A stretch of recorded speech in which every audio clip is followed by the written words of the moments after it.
Hi, I'd like to show you just a few features of the new typing program that we'll be using this year on your campus.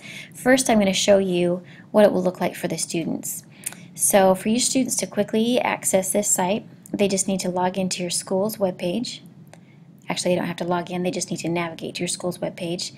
Select from this pull-down menu here for students, and Typing Pal is there at the bottom. I'm going to log in as an intermediate school student right now. I have a practice account set up.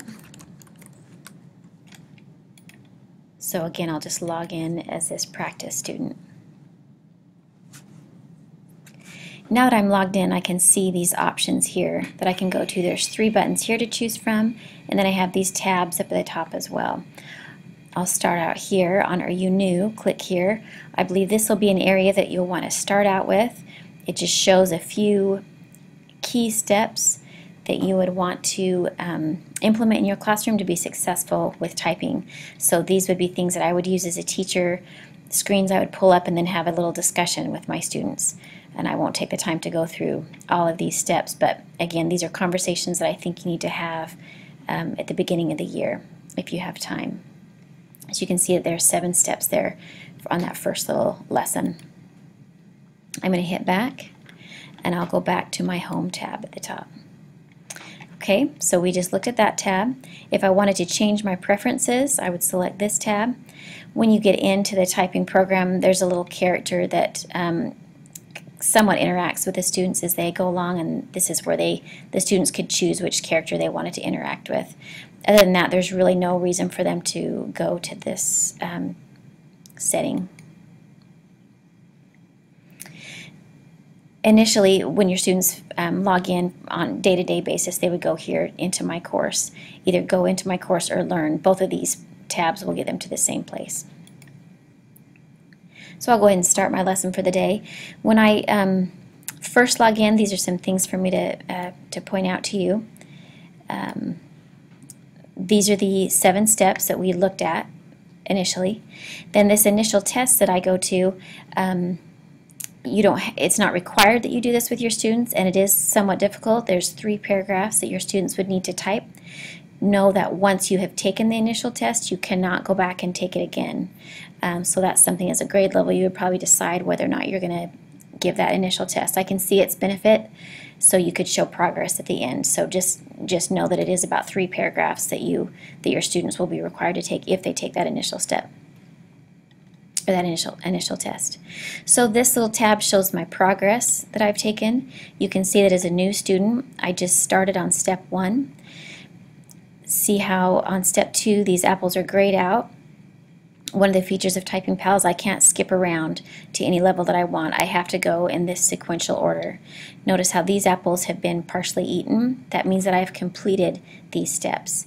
Or these lessons within step 1. Now if I wanted to, I could go back and redo this lesson and shoot for a better accuracy or a better speed.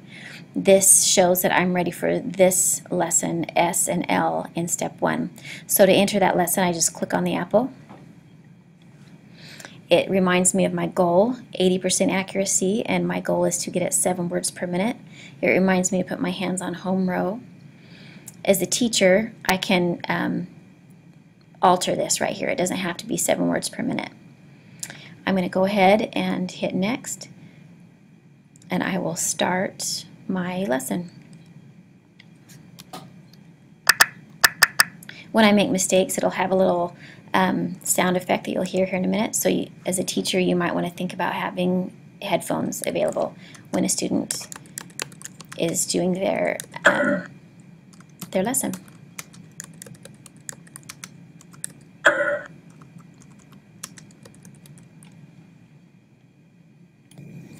As I'm typing, if I make a mistake while I'm typing, for example this S, if I hit K instead, it won't let me go on until I correct that and put the S, the correct letter in.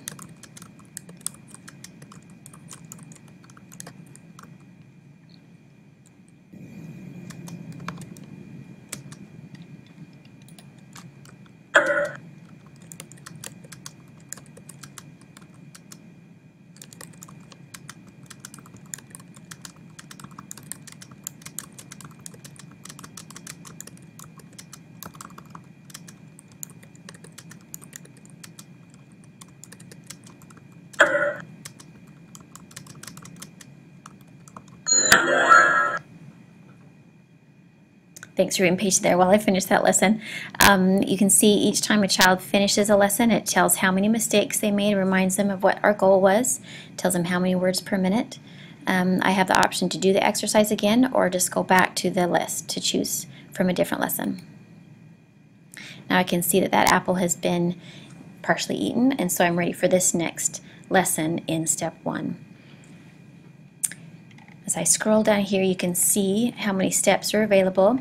Again, note that there's a test at the beginning or at the end of each of the steps, and then there's a final test. Once this has been completed, there's another tab up here at the top called Move On. And there's just a few things that I wanted to show you here. There's different sections here in Move On. Again, I wouldn't go to the Move On section until you've completed the initial steps. But you can see here in these practice texts, I can select any envelope that I want. So I don't have to go in sequential order here. So if I were to open up this Useful Words set 15, this is the text that I would be typing.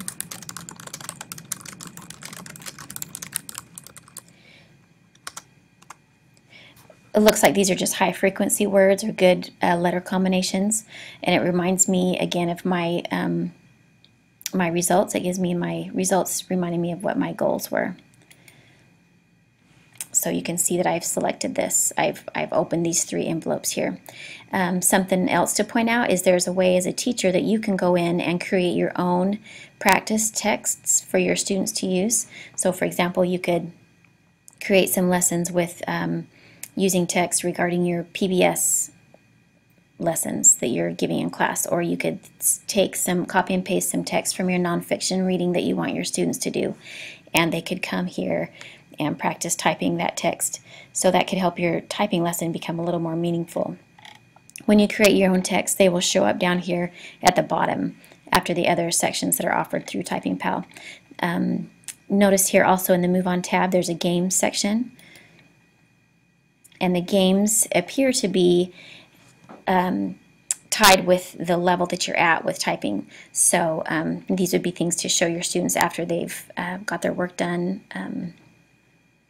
or according to however you see fit as a classroom teacher. So the Results tab is the last thing that we'll look at. It's pretty self-explanatory.